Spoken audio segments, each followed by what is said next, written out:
کے بعد مسیحاؤں کا چوڑا پہن لینے کے بعد جب ایسی مولوی کی زبان سے جب جھوٹ کی الفاظ نکل جائے، ایسی مولوی کی زبان سے گداری اور بےایمانی نکل جائے، ایسی مولوی کی زبان سے جب امانت اور خیانت گیری نکل جائے، ایسی مولوی کی زبان سے عیاش پرستی کے جملے نکلتے رہے، تو رب کعبہ کی قسم آج میں اس کدوا کے اسٹیج پر اعلان عام کرتا ہوں، قرآن کی اس آیت کو سامنے رکھتے ہوئے یہ مولوی نہیں ہے، اس سے بڑا رذیل، اس سے بڑا دیوس، اس سے بڑا مکار، اس سے بڑا دھوکے باز، اس سے بڑا غدار، اس سے بڑا منافق روئے سرزمین پر کوئی ہو نہیں سکتا ہے۔ یہ فرمان میرا نہیں ہے، اللہ رب العالمین کا فرمان ہے، انما یخشی اللہ من عبادہ العلماء، علماء تو وہ ذات ہے وہ اللہ رب العالمین سے ڈرنے والے ہوتے ہیں۔ جب ایسی علماء کی حرکتیں جب دنیا میں ہوتی رہے تو کل کیا حال ہوگا اللہ کے پاس؟ ہم نے کبھی سوچا ہے؟ قرآن کی آیت کو اٹھائیے، جس طرح یہ پاپی لوگ، یہ گنہگار، یہ مجرمین، یہ غدار، یہ منافق، یہ رذیل اللہ کے پاس جائیں گے تو ان کے الفاظ، ان کی زبان سے کیا نکلیں گے؟ اللہ رب العالمین نے قرآن مجید کے اندر اسے بھی ریکارڈ کیا ہے۔ کیا کہیں گے یہ لوگ؟ وَأُوذِيَ الْكِتَابُ فَتَرَى الْمُجْرِمِينَ مُشْفِقِينَ مِمَّا فِيهِ يَقُولُونَ، یہی پاپی لوگ دیکھیں کیا کہیں گے، لَا يُغَادِرُ صَغِيرَةً وَلَا كَبِيرَةً إِلَّا أَحْصَاهَا۔ یا اللہ یہ کیسی رجسٹر ہے، یہ کیسی کاپی ہے، اس میں نہ دنیا کے اندر کوئی چھوٹی چیز کو چھوڑا ہے اور نہ کوئی بڑی چیز کو چھوڑا ہے، ہر ایک کو شمار کر لیا۔ کبھی ہم نے سوچا کیا حال ہوگا اس دن؟ کیوں اللہ کے نبی کی آنکھوں سے آنسو نہیں کرتے؟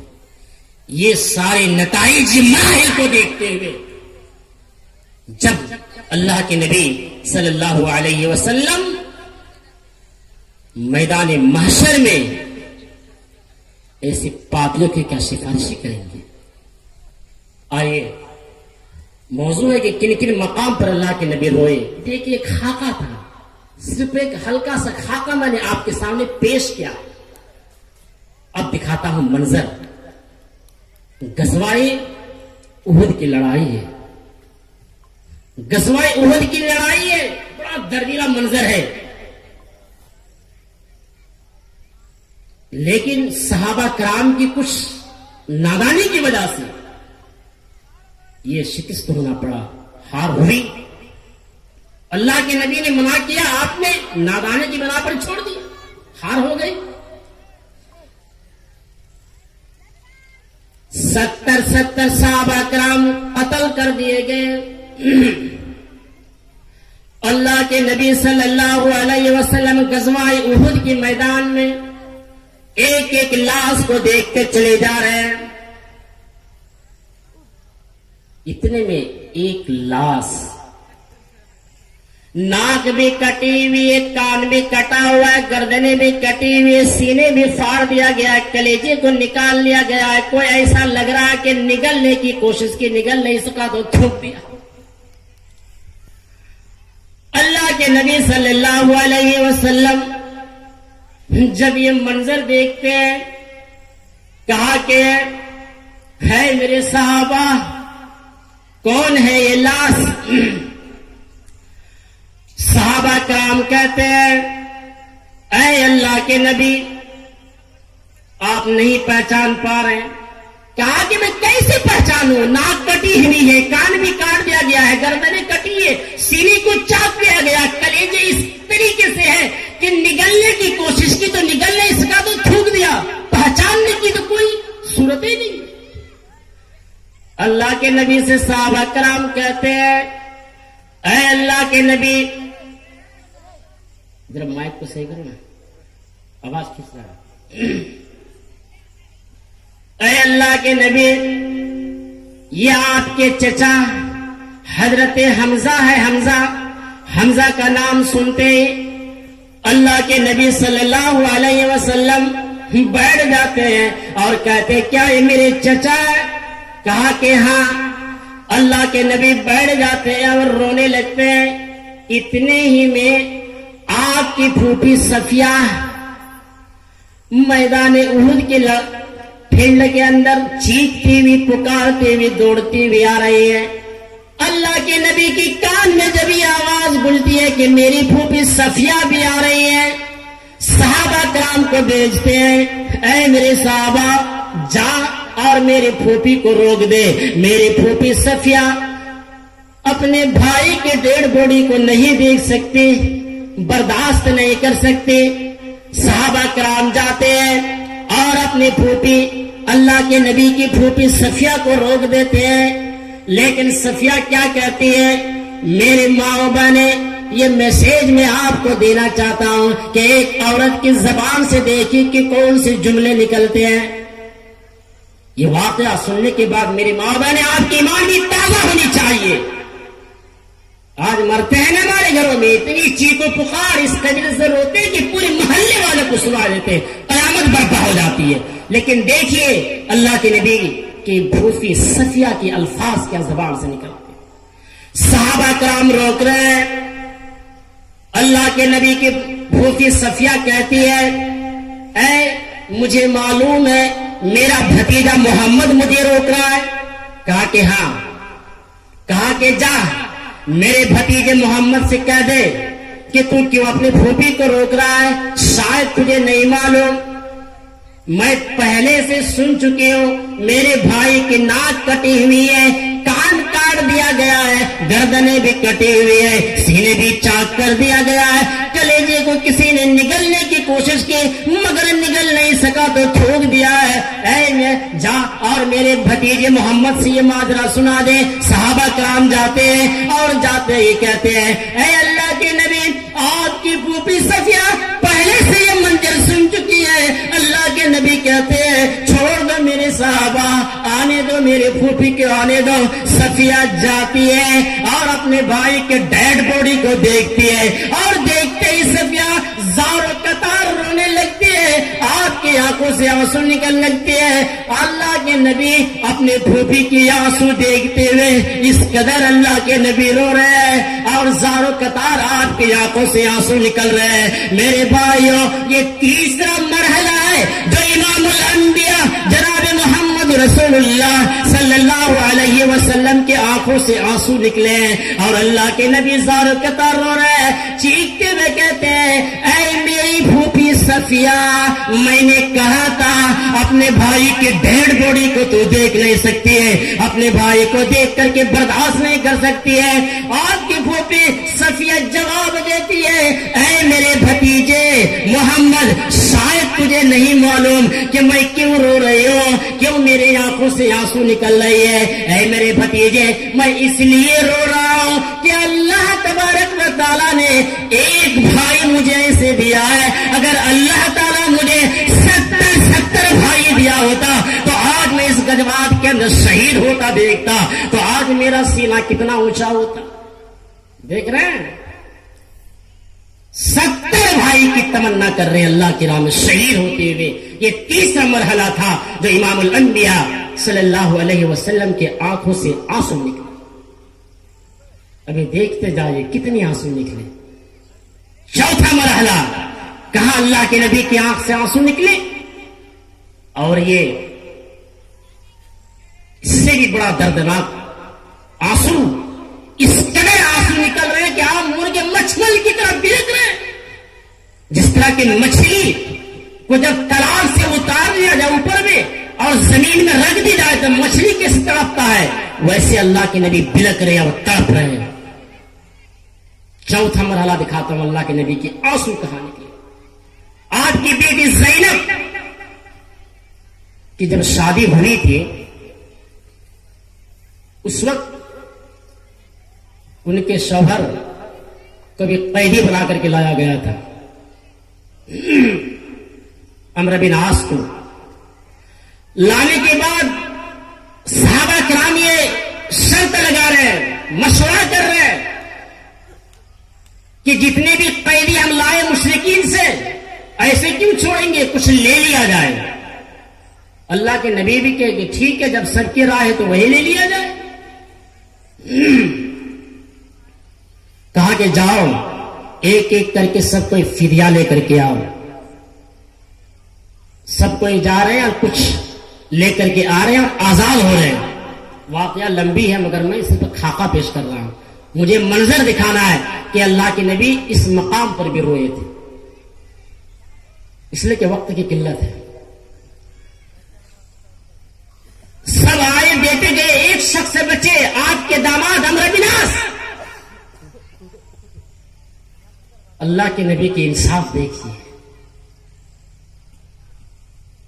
اور معاشرے کے لوگ اس سے بھی سبق لیں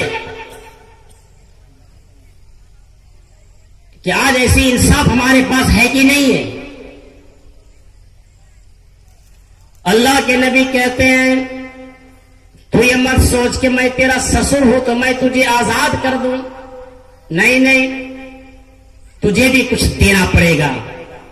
وہ بھیجتے ہیں، آپ کی بیٹی زینب نے اس کی ماں کی دی ہوئی ہار اتار دیتی ہے اور رومال میں لپیٹ کے اپنے دیور سے پیش کرتے ہیں اور کہتے کہ جا اور میرے ابو سے کہہ دینا کہ تیری بیٹی کے پاس اس کے سوا اور کچھ نہیں. رومال میں لپیٹا ہوا اللہ کے نبی دیکھیے، صحابہ کرام بیٹھے ہوئے، کہا کہ دیکھ دیکھ کیا لے کے آ رہا، لاؤ رومال لے کر کے آؤ. رومال کو جب لیے اور جب کھولا گیا اور جب اللہ کے نبی نے جب ہار کو اٹھاتے ہیں، جب دیکھتے ہیں اللہ کے نبی چھینکنے لگے اور مرغی مچھلی کی طرح بلکنے لگے اور زارو قطر اللہ کے نبی رونے لگے. اس قدر رو رہے تھے اور کہتے ہیں میرے صحابہ، یہ میری بیوی، پہلی بیوی خدیجہ کی بیوی ہار ہے.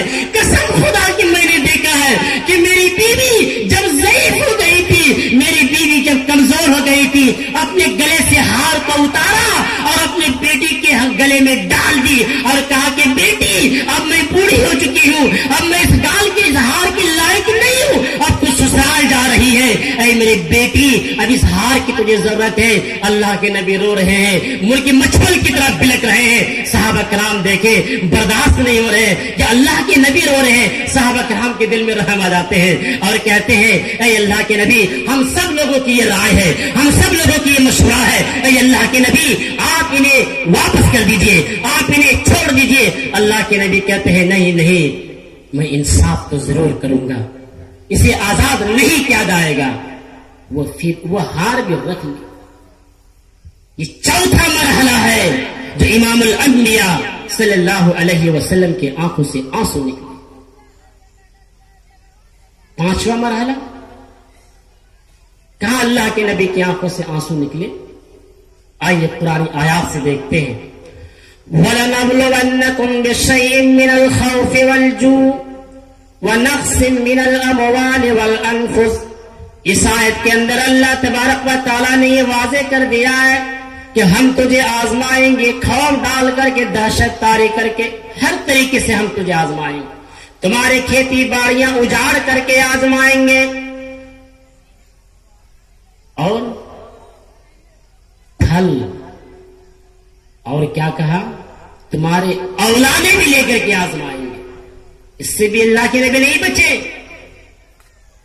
اللہ کے نبی غور کریں، جو امام الانبیاء، جو خاتم النبیین، جو سید المرسلین، تاریخ کی کتاب گواہ ہے کہ ایک بھی بیٹا اللہ کے نبی کی جوان نہیں ہوئے. سب کو بچپن ہی میں اللہ تعالیٰ اٹھا لیے گئے. اس نبی کو نہیں چھوڑے تو ہمیں اللہ کیسے چھوڑیں گے؟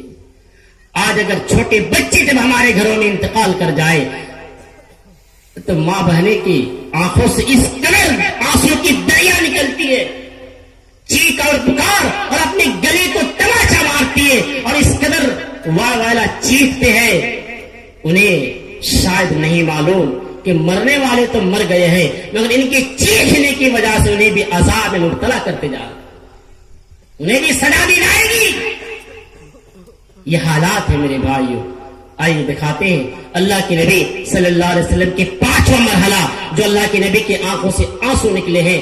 اللہ کے نبی کہ جو ماریا قبطیہ کے بطن سے جو ابراہیم پیدا ہوئے تھے، اور تاریخ کی کتاب گواہ ہے اللہ کے نبی کو آس کی، اللہ کے نبی کی یہ ارمان اور یہ تاج محل اپنے خواب بنا رہے ہیں اپنے دل کے اندر، یہ میرا بیٹا جوان ہوگا اور ہمارے مشن کو آگے بڑھائے گا. لیکن تاریخ کی کتاب گواہ ہے کہ 14 مہینے کے اندر اللہ کے نبی صلی اللہ علیہ وسلم کے اس نہانے کے لیے بچے کو بھی اٹھا لیے جاتے ہیں. جب اللہ کے نبی صلی اللہ علیہ وسلم اپنے اس بچے ابراہیم کی جب مٹی پیتے جا رہے ہیں، تاریخ کی کتاب گواہ ہے کہ اللہ کے نبی کی آنکھوں سے جو آنسو کے دریا نکل رہے تھے وہ صرف اپنے بیٹے کی موت کے غم نہیں تھا، بلکہ اللہ کے نبی اس بنا پر رو رہے تھے کہ اے میرے بیٹے، تجھے اس بات کی صدمہ نہیں کہ میں اس بیٹے کے باپ ہوں اس لیے میں رو رہا ہوں، بلکہ میری رونے کی وجہ یہ ہے کہ میں جب خاتم النبی اللہ کے حبیب اور دوست شفیع المذنبین اسے جب آزمایا جا رہا ہے، میری امت کی کیا حال ہوگا. اپنی امت کے بارے میں غور و فکر کرتے ہوئے اللہ کے نبی رو رہے ہیں، غور کر رہے ہیں. ہم اس نبی کی امتی ہے. یہ 5واں مرحلہ ہے جو اللہ کے نبی صلی اللہ علیہ وسلم کی آنکھوں سے آنسو نکلے. اور ایک دردلا منظر میں بتاتا ہوں، یہ ذرا موضوع سے ٹچ ہے مگر تھوڑا سا ہٹ کے ہے، اور یہاں مجھے یہ خلاصہ کرنا بہت ضروری ہے، اس لیے کہ ہم اس نبی کے امتی ان مقام پر رو رہے ہیں. اور آج ان امتیوں کی یہ حال کہ دنیا کے اندر نہ وہ حلال کو حلال سمجھتے ہیں، نہ حرام کو حرام سمجھتے ہیں، نہ سود کو سود سمجھتے ہیں، نہ بیاج کو بیاج سمجھتے ہیں. جس طریقے سے آئے مال آنا چاہیے، اپنے پیٹ کے تونے بھرنے چاہیے. شاید آپ کو معلوم نہیں ہے حرام کتنی خطرناک چیز ہے میرے بھائی. حرام ایک لقمے بھی اگر آپ کھا لو گے تو رب کعبہ کی قسم میں اعلان کرتا ہوں، نہ آپ کی نماز قبول ہوگی، نہ روزہ، نہ زکات، نہ کوئی صدقہ اور خیرات، سارے کے سارے چیز کو تباہ اور برباد کر دے گا. تو جو لوگ جان بوجھ کر کے سود کھاتے ہیں اور غروب کے پیسے کھاتے ہیں، ان لوگوں کی کیا حال ہوگی. غروب تو بہت چلتا ہوگا نا، کیا حال ہوگی. آپ نے کبھی غور کیے ہمارے لیے اللہ کے نبی اتنے رو رہے ہیں کہ میدان محشر میں رو کر کے سفارش کریں گے. اس امتی کی یہ حالت. آئیے ایک حرام کے تعلق سے زبردست واقعہ سیرت عمر فاروق رضی اللہ تعالیٰ عنہ کی تاریخ کے واقعے بتاتا ہوں تاکہ آپ کی کلیجے کے اندر ڈھل جائے اور ایمان کی تازگی بڑھ جائے. تاریخ کی کتاب گواہ ہے. عمر فاروق رضی اللہ تعالیٰ عنہ دیکھیے کہ حرام کس قدر آپ ناپسند کیا کرتے تھے. میرے بھائیوں، سیرت کی کتاب کا مطالعہ کرو. تاریخ کی کتاب چیخ چیخ کر کے کہتی ہے جس کی حکومت فرانس سے لے کر سندھ تک پھیلی ہوئی ہے. اتنے بڑے بادشاہ، اتنے بڑے امیر، اتنے بڑے حکمراں، ان کے گھروں میں 3 دن سے غذا نہیں مل رہا ہے، 3 دن سے کھانا نہیں مل رہا ہے. ان کی بیوی حمل سے ہے، پیٹ کے اندر بچہ ہے، 3 دن سے گھر کے چولہا نہیں جلا ہے. عمر فاروق رضی اللہ عنہ کی بیوی اپنے خادمہ سے کہتی ہے کہ جا اور بیت المال سے کوئی غذا لے کر کے آ تاکہ میں کھاؤ تو میرے دل کو راحت ملے گی، سکون ملے گی. یہ خادمہ بیت المال جاتی ہے اپنے مالک کے کہنے کی بنا پر، اور بیت المال سے گلاس میں بھرا ہوا دودھ لے کر کے جب وہ آتے ہیں، تاریخ کی کتاب گواہ ہے کہ رات کے وقت عمر فاروق رضی اللہ تعالیٰ عنہ تہجد کی نماز پڑھنے کے لیے آپ اٹھ جاتے ہیں. آپ تہجد کی نماز کے لیے کنویں کے قریب چلے جاتے ہیں اور پانی کو کھینچتے جا رہے ہیں. اتنے میں جب آپ نے پیچھے میں ایک آہٹ سنی، جب آپ پیچھے موڑ کے دیکھتے ہیں، کیا دیکھتے ہیں؟ آپ کے گھر کی خادمہ ہے، ساڑی کی آنچلوں میں چھپا کر کے گلاس میں بھرا ہوا دودھ وہ لے کر کے آ رہی ہے. عمر فاروق رضی اللہ تعالیٰ عنہ دیکھتے ہیں اور دیکھتے ہی کہتے ہیں رک جا، کہاں جا رہی ہو، کیا ہے تمہارے ہاتھ میں؟ وہ چھپا رہی ہے اور چھپاتے کہتی ہے نہیں کچھ نہیں ہے. اور جانتی ہے وہ کتنے سخت مزاج ہے، کتنے کڑوے دماغ ہیں ان کے. کہتے کہ چل ہاتھ کو باہر نکال دے. جب ہاتھ کو باہر نکالا جا رہا ہے، دیکھتے کہ گلاس میں بھرا ہوا دودھ ہے. عمر فاروق رضی اللہ عنہ کہتے ہیں ارے کہاں سے لا رہی ہو؟ وہ عورت کہتی ہے، خادمہ کہتی ہے بیت المال سے میں لے کر کے آ رہی ہوں. عمر فاروق کہتے ہیں کس کے حکم پر؟ کون تمہیں اجازت دی ہے؟ کہا کہ کسی نے نہیں. آپ کی بیوی کو 3 دن سے کھانا نصیب نہیں ہو رہا ہے. میرے بھائی غور کرے، اتنے بڑے بادشاہ، اتنے بڑے امیر جس کی حکومت فرانس سے سندھ تک پھیلی ہوئی ہے، اتنے بڑے بادشاہ کے بیوی کو 3 دن سے کھانا نہیں مل رہا ہے اور ان کے گھروں کوئی غذا نصیب نہیں ہو رہا ہے. عمر فاروق کی بیوی گھر سے باہر نکل جاتی ہے اور نکلتے ہوئے کہتی ہے اے میرے سرتاج, اے میرے شوہر, ہم نے کہا ہے مجھے بھوک لگ رہی ہے, اگر میں کوئی غذا کھاؤں میرے پیٹ کے اندر یہ بچہ ہے. عمر فاروق کہتے ہیں بچہ ہے تو کیا مطلب؟ کہا کہ اسے غذا کیسے ملے گی, یہ بچہ بھی بگڑ جائے گا. عمر فاروق گلاس کو لے لیتے ہیں اور لینے کے بعد کہتے ہیں اے میری بیوی چل اتنا تو بتا دے, اگر یہ غذا اگر تم کھا لو گی تو کیا یہ پیٹ کا بچہ کیا زندہ رہ سکتا ہے؟ عمر فاروق کی بیوی کہتی ہے ہاں میرے سرتاج, ہاں میرے شوہر, یہ پیٹ کا بچہ ضرور زندہ رہ سکتا ہے, میرے دل کو کچھ راحت تو ضرور ملے گی. عمر فاروق گلاس کو لے لیتے ہیں اور پٹک دیتے ہیں اور اپنی بیوی کے گلا چمٹ لیتے ہیں اور کہتے ہیں اے میری بیوی یہ پیٹ کا بچہ مر رہا ہے تو پیٹ میں بچہ کو مر جانے دے. اے میری بیوی اگر یہ بچہ زندہ ہے تو رہ جانے دے, ایسے بچے کی ہمیں کوئی ضرورت نہیں ہے. عمر فاروق رضی اللہ عنہ کسی کی امانت میں خیانت تک نہیں کرتا. دیکھ رہے ہیں ایک بادشاہ کی یہ سوچ, اور آج کل پڑھے لکھے لوگ اس میں پھنسے جا رہے ہیں. پڑھے لکھے لوگ, ان پڑھ گوار تو دور کی بات, جاہل ہوتی تو الگ مسئلہ. ساری ڈگریاں لینے کے بعد, پی ایچ ڈی کر لینے کے بعد حرام کے حرام ہر چیز کو حلق کے نیچے دباتے جا رہے ہیں. کوئی خوف نہیں, کوئی ڈر نہیں کہ ہمیں مرنا ہے, ہمیں قبر میں جانا ہے, اور جب اٹھیں گے تو لمبے چوڑے تقریریں کرتے چلے جائیں گے. یہ صفت ہے میرے بھائی.